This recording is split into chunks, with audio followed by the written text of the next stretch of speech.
this short video, I'm going to explain how to prepare the description of your assessment challenge so that I can review it and I can share it with your class and we can all give you feedback that will help you to implement it and to meet your challenges. I'm going to ask you to describe your assessment challenge in this way, answering these 5 questions or covering these 5 topics. Please write no more than 1 paragraph for each topic. First, tell us what the unit of analysis is. You should be looking for this assessment at one discrete project, grant, strategy, or portfolio. On the screen, you can see some examples from past students. In order to give you feedback, we all need to understand the basics of your project. Here's a great example from a former student. Their project was funding scholarships for undergraduates. As you can see, the student listed a number of specific results that the program was intended to accomplish. It wasn't just that the students would graduate from college, the final outcome, but from past experience and from research, they knew that there were certain other interim outcomes that needed to be achieved. So those were the results, the interim results that needed to be evaluated. Now we'll move on to define the purpose of the evaluation. Who are the key stakeholders and what are those key decisions that might be informed by the evaluation? In this program, which was meant to support family well-being, the students specified that there was interest in making a decision about whether to increase funding to national organizations or local organizations.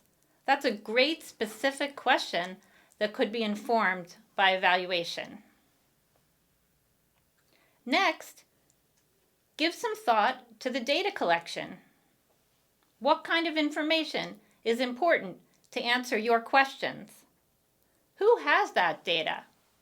We often think about the participants in a program, but maybe it's the staff who has the data. Maybe it's outside experts. Thinking about that will help you to know what kind of data collection methods will be most effective. And now, the key area where we may be able to help you. What challenges do you anticipate in carrying out this evaluation? Are there power issues between you and the grantee that might have to be negotiated? Is there a lack of time and resources to implement an evaluation? Are there ethical issues about using the data that you might need to inform the decisions that you want to make?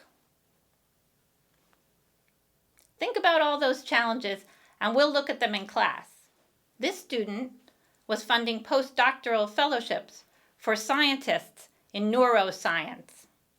They anticipated that a challenge for this evaluation would be the long timeline between implementing the program and the eventual outcome. How do you measure the success of the career of a scientist just 3 years into their career? Finally, think about how you can maximize the likelihood that this evaluation will be used. Too often, a lot of resources are invested in evaluation and no one uses the findings. So think about all the things that you can do as the evaluation is taking place that might help to maximize those chances. Who should be involved? Who should be consulted? How can you plan the reporting so that it will be effective? Remember, this assignment is all about the thinking, not about the length of the piece that you write. So do some good thinking. Please write no more than 1 paragraph for each topic, and you can even do bullet points. Just make sure that we all have the information we need to understand your project and your assessment challenges.